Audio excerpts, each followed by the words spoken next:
AITA for ending a friendship because she kept inserting herself into my life. I've had a close friend for a long time who has a habit that's been bothering me for years. Whenever I become interested in something, she asks me a lot of questions about it and then later acts like she discovered the same thing on her own. It could be music, books, movies, or pretty much anything else.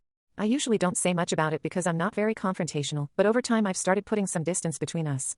Whenever I make a new friend or even meet someone casually, she seems to want to get close to them too. She'll ask about them, then start messaging them or trying to become friends with them. She's also tried to involve herself in some of my family gatherings and private events. At one point, she started telling my dad that she was like the daughter he would have wanted. He found it just as strange as I did, so eventually we just laughed about it. I've also noticed that she rarely seems to develop interests independently. A lot of the things she becomes interested in seem to come from things I've introduced her to. I've been getting increasingly uncomfortable with this, but I never really sat her down and explained how I felt. Instead, I've mostly tried to create some distance. Things finally came to a head a few months ago when she started messaging a guy I'd been talking to. I'm 25, and the guy is 27.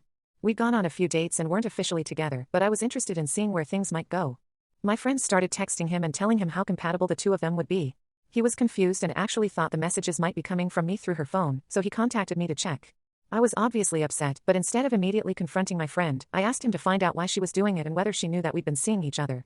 Instead of backing off, she continued flirting with him. She told him that she and I had always had similar tastes and suggested that he might actually be better off with her. He sent me screenshots of their conversation. I forwarded the screenshots to my friend and finally told her how I felt. I told her that I wanted some distance and that I didn't appreciate her involving herself in my friendships, family life, or romantic interests. I also told her that I felt like she'd been copying or following my interests for a long time, and I had reached the point where I didn't want to continue the friendship in the same way. I probably could have worded it better, but I was frustrated. She became defensive and accused me of tricking her by getting the guy to message her so I could make her look bad. She also started telling some of our mutual friends negative things about me. I know I should have spoken up much earlier instead of quietly distancing myself while letting my frustration build. She probably knew I was uncomfortable sometimes, especially when she tried to involve herself in my family events, but I never clearly explained why. I don't think I was wrong for finally setting a boundary after she started pursuing someone I was actively dating. I probably could have handled the confrontation more calmly, but I had been putting up with this for a long time and finally reached my limit.